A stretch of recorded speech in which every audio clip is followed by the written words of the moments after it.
Justice League, or as it has been given the nickname by fans of recent years, Josstice League, was released in 2017. It was the official follow-up to Batman vs. Superman. It brings back Ben Affleck as Batman, Gal Gadot as Wonder Woman, Henry Cavill as Superman, and introduces Ezra Miller as The Flash, Jason Momoa as Aquaman, and Ray Fisher as Cyborg. With Superman now dead, a new threat arrives to Earth in the form of Steppenwolf, who has his eyes set on destroying the world. With this information, Bruce Wayne sets out to assemble a team made up of Wonder Woman, The Flash, Aquaman, and Cyborg in hopes that they can unite to defeat Steppenwolf. Now, when it comes to talking about this movie, it's really hard to stay away from the behind-the-scenes drama that happened because it affects this movie so heavily. As mentioned before, this film has been given the nickname the Josstice League because in its final stages of production, Zack Snyder suffered a family tragedy that required him to step away from the project, and the studio brought Joss Whedon in to finish shooting the reshoots. Recently, we've learned that even before this, the studio Warner Brothers was pushing Zack Snyder out very slowly and squeezing Joss Whedon in because they really wanted Joss Whedon to take over from Zack Snyder. After the mixed reactions and kind of negative reactions from Man of Steel and Batman vs. Superman, they kind of wanted to stop doing Zack Snyder's vision for this universe, even before Zack Snyder officially decided to leave the project. Which makes a little bit of sense from the studio's perspective, because if you're gonna bring your Justice League together, who better to do it than the guy who brought the Avengers together? But the way that they decided to do it was very poor taste, and it did feel like a big slap in the face to Zack Snyder. So while this movie is still credited to Zack Snyder as director, and it is the last movie we're looking at in the Zack Snyder contributions to the DCEU before his Snyder Cut comes out, this really isn't a Zack Snyder movie. This really does feel more like a Joss Whedon movie.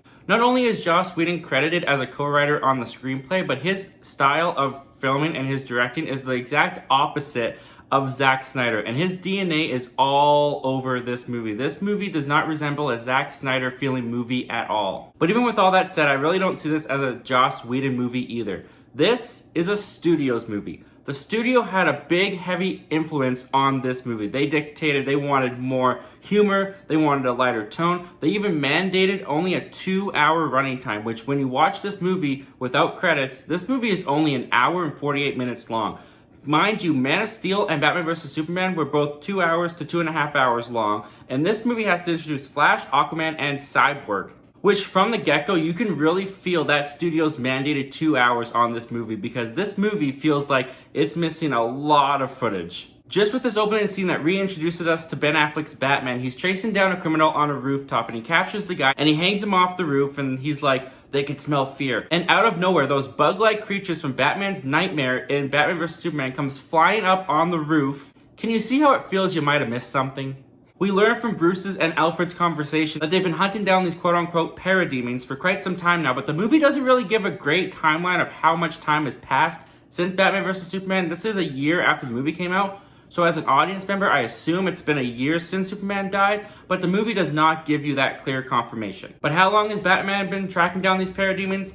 I don't know, but long enough to know that when this parademon explodes on the roof and leaves behind imprints of boxes, that Batman knows that those are the mother boxes. Ancient alien artifacts that are scattered over Earth, and with this information, Batman decides that now is the time to assemble his team. Which, after a dreary and cold opening title sequence, we see the world without a Superman, and it's kind of like really melodramatic. It's like everyone's really sad and crime's really raising. I mean, people are kicking apples on the streets. We need Superman back. This is when we catch back up with Wonder Woman, fresh off of her solo movie as she is stopping a bank heist. And this is one of the best scenes in the whole movie. You can really tell that Gal Gadot has grown and understands the character of Wonder Woman even more after being in her own movie. The action sequence itself is shot pretty well, utilizing the slow motion moments at the right times, just like I feel they did in the first Wonder Woman movie. And it's really fun to watch Wonder Woman kick butt once again in this sequence. And from there, this is when we mostly go and get introduced to our new members of Justice League. We catch up with Bruce Wayne going to recruit Aquaman. We see Barry Allen, aka The Flash, going to visit his dad in jail. And we meet Cyborg, who's hiding out in his apartment. Now, when it comes to the introduction to these Justice League characters, honestly, I think it could have been a lot worse. The movie can only dedicate so much time to each character. Each character mostly only gets a couple of minutes, so they fill the time with a lot of exposition and heavy backstory to kind of tell you what these characters are and what their motivations are. It's not done the best, and you don't fully get that engaged with each of them, but I feel like it's just enough for me to get behind each character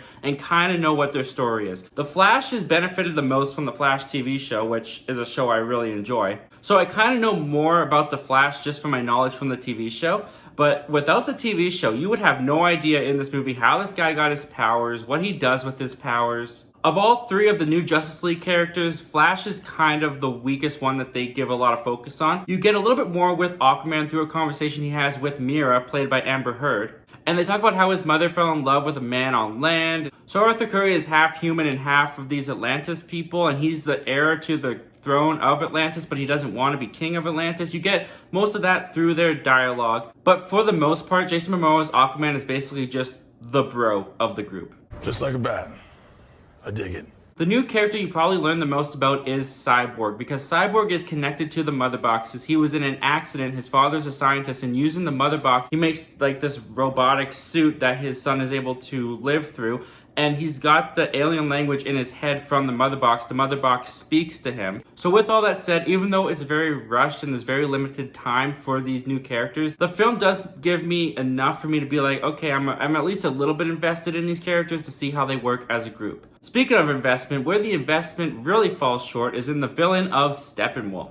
Our big bad Steppenwolf has come to Earth. He wants the mother boxes because if he can get all three mother boxes, he can cause worldwide decimation. That's his whole motivation. That's all we really ever get from Steppenwolf. And he is one of the most boring and generic comic book movie villains I've ever seen. He looks goofy, he's not threatening, and our heroes hardly ever interact with him, so it's really hard to get invested in their conflict with Steppenwolf. Besides the fact that we know, whoa, big bad guy, destroy world, we know that's bad. Get him, Wonder Woman. I'll admit, he gets one coolish scene when he arrives to Themyscira, which, by the way, this whole introduction to Steppenwolf kind of feels like Joss Whedon kind of mirroring how Loki arrived in the first Avengers movie. We get this cube figure as something is transported in front of it, and he even lands kind of similar to how Loki lands when he first arrives to Earth. But this fight that he has with the Amazons as they're trying to keep the mother box away from Steppenwolf and he's taking them all on, it's kind of cool. I wish the CGI was just a little bit better, but other than that, Steppenwolf throughout this entire movie, he really is just a doof.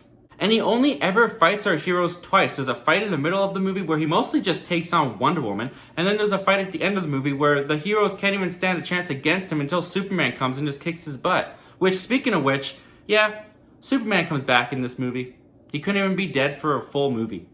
So yeah, Batman assembles all of these heroes, and they go and fight Steppenwolf, and after they get their butts beat by Steppenwolf, he's like, yeah, this team, yeah, we need Superman. This team can't do this without Superman. Which is basically like, okay, Superman, we'll do all the work and we'll be the cheerleaders. Yay, Superman! So Batman devises a plan that they can use one of the mother boxes to bring Superman back. So we get a scene where Flash and Cyborg literally grave dig up Clark Kent's body. They steal his body from his grave and they take it to the Kryptonian ship. It feels like they're doing a really bad thing, a very selfish thing. Even when Wonder Woman asks Bruce Wayne, what if he's at peace? Bruce Wayne's just like, oh, he'll get over it. It's fine. What I want is what's most important. Clark can wait for death. I want this. So they put him in the pool where Lex Luthor brought Zod's body to create Doomsday, and using the Flash's powers, they are able to hit the mother box at the right moment as it hits the pool, and Superman comes back. But Superman, he's disillusioned. He's kind of like his body's readjusting to Earth, and his powers are going haywire again,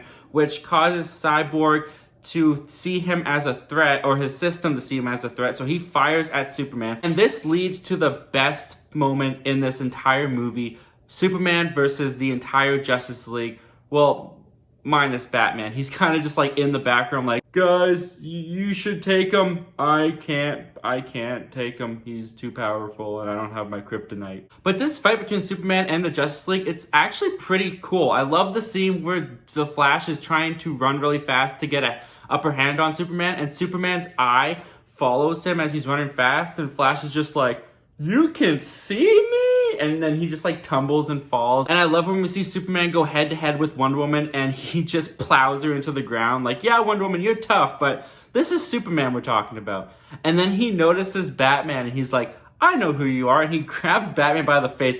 And Batman looks like a helpless, like, he can't do anything against Superman. This is like really funny to see. After this like brooding, like edgy Batman and Batman vs. Superman, Batman in this movie is kind of a tool, if I'm being honest. So he's got Batman by the face and he's like, he uses that line against him that Batman said to him in Batman vs. Superman, tell me, Do you bleed? Then this is the part that's always puzzled me in this movie. So Superman has Batman by the face, and a police car pulls up, and Lois Lane gets out, and he looks at Lois Lane, and he throws Batman across the field, and Batman just goes flying, and he goes to Lois Lane, and he takes her to the Kent farm, and assumingly being at the Kent farm and being with Lois brings him back to his normal self. And when Superman first comes back, the dialogue between him and Lois Lane is just awful.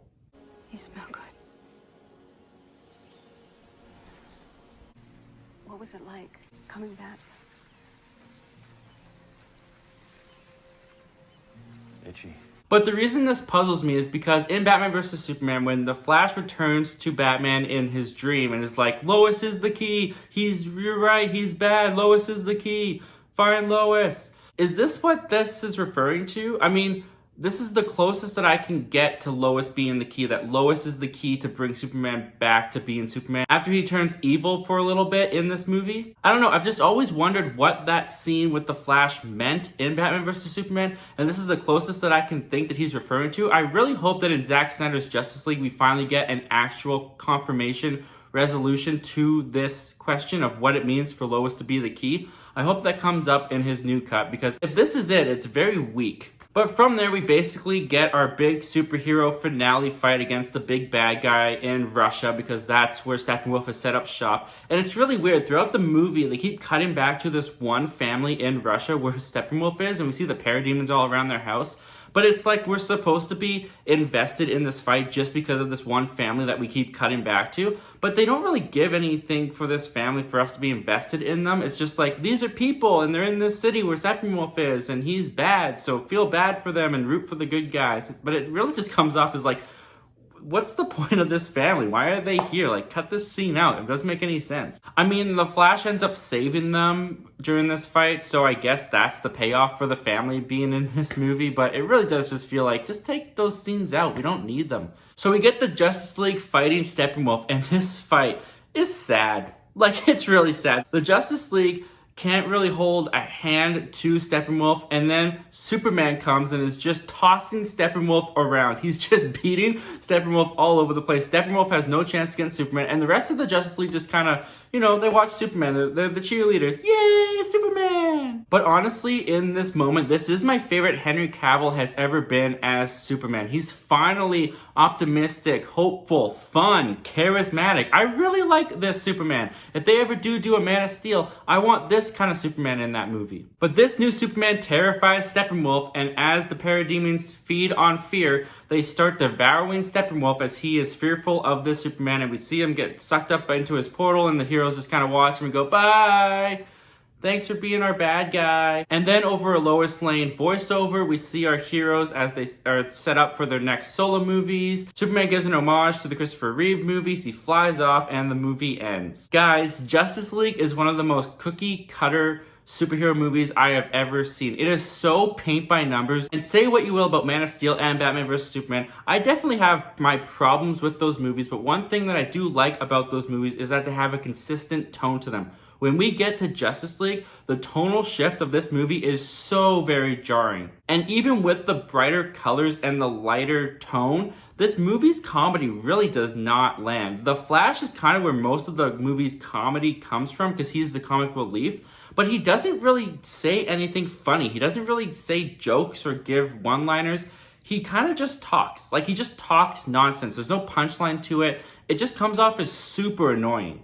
Like brunch. Like, what is brunch? You wait in line for an hour for essentially lunch. As I kind of mentioned before, Batman in this movie feels completely neutered. Like, Batman, this is not the Batman, the edgy, dark Batman from Batman vs. Superman. Batman in this movie is kind of a doof. Like, I can't help but look at Batman and think, you're such a goof, especially when he's surrounded by all these other people, these superpowered beings. Like, you really see it in these action sequences, especially when he's just standing in the background or he's just holding a gun as he's watching everyone else do the fighting. He just comes across as a really bad, unnecessary asset to this team that he has assembled. We've already talked about Steppenwolf in this review, but the CGI on Steppenwolf and the CGI in most of this movie is really awful. I mean, Steppenwolf looks like a PS3 video game, and the stuff on Cyborg, sometimes his head doesn't even look like it's properly placed on his body. And it's so obvious for a lot of these scenes, the saturation has been like dialed up so high that some of this movie just looks so fake and so lifeless. There's a lot of times where these actors in their suits are standing around, and I don't even really feel like I'm watching the characters. I just see the actors on a soundstage or standing in front of a blue screen. It does not blend very well together, and I find it really hard sometimes to buy into these actors as these characters. And of course, I can't end this review without talking about Superman's upper lip. It's an infamous story in Hollywood. During the reshoots of this movie, Henry Cavill was off shooting Mission Impossible 6, and when they brought him back, he had to have his mustache for Mission Impossible 6. They wouldn't let him shave it off. Which I'm sure there's contract and legal reasons why, but it kind of just comes across as like this studio totally trolling Warner Brothers. But because of this, the decision was made to CGI over Henry Cavill's mustache. And while it never looks as bad as it does in the very first frame of this movie, Can we ask you some questions? What's wrong with your face? it is still very distracting whenever there's a close-up of Superman's face, because you can just tell there's something off with Henry Cavill's lips. But while it's really easy to crap on this movie, there are some moments in this film that I do like. I really like when they first are going to fight Steppenwolf, and Steppenwolf has all these hostages in a room, and the Flash is kind of freaking out. He's like, I've never fought people. I've just run and pushed them, and then I run away. And Batman gives him that motivation of like, just save one, and then you'll know.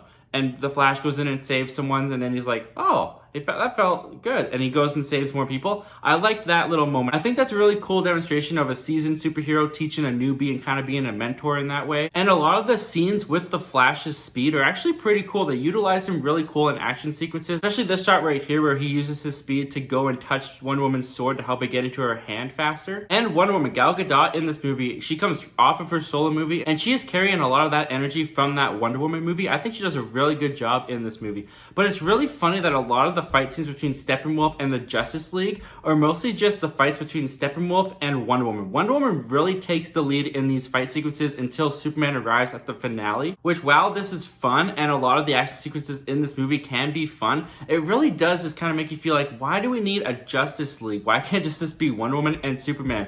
That's your team. That's really all you need. But even though there's some cool shots and some moments that I like, that's all they are moments in this overall kind of bland, boring movie. This movie fails to be someone's vision, and it really doesn't feel like there's any artistic touch to this movie. It really just feels like this movie was made by a studio who wanted to make it the safest and fastest way possible that they could. And when you go from Man of Steel, Batman vs. Superman, and then to this movie, it feels incredibly watered down and boring. Even with all the problems that Man of Steel and Batman vs. Superman have, I can't deny that they have an identity. They're not like any other superhero movie that's really out there. They have a very distinct personality in their movies. This does not feel like it belongs with those two movies. And because of this, I'm really excited to see Zack Snyder's Justice League at the end of this week, because despite how that movie is going to turn out, at least it's finally going to be someone's full vision on this story. We're going to see more elements that I think will be more completed from Man of Steel and Batman vs. Superman. There might be more payoffs from those movies and what those movies set up. And hopefully it won't be as forgettable and bland as this one was. Anyway guys, those are all my thoughts and opinions on the theatrically released Justice League, which is soon to be a very weird kind of anomaly that is put into the DCEU. I can't wait to see all the documentaries made on like the Justice League and Zack Snyder's Justice League, the story behind the whole thing. I imagine there is so much to tell, and there's probably going to be a lot of content put out about it. But as far as the theatrical release Justice League goes, what did you guys think of it? Comment down below, let me know. I want to know all your thoughts and opinions on Justice League. And guys, with that, we have finished our journey to Zack Snyder's Justice League as it comes out at the end of this week. Thank you so much for joining me for this journey. I've had a great time talking about these Zack Snyder contributions to the DCEU with you guys, and I'll be back very soon with my review for Zack Snyder's Justice League. So subscribe and stay tuned, because I can't wait to talk about that movie with you guys. As always, you guys, thank you so much for clicking on this video and checking out my channel. Once again, my name's Milne. Thank you for talking movies with me, and hope you have yourself a great day.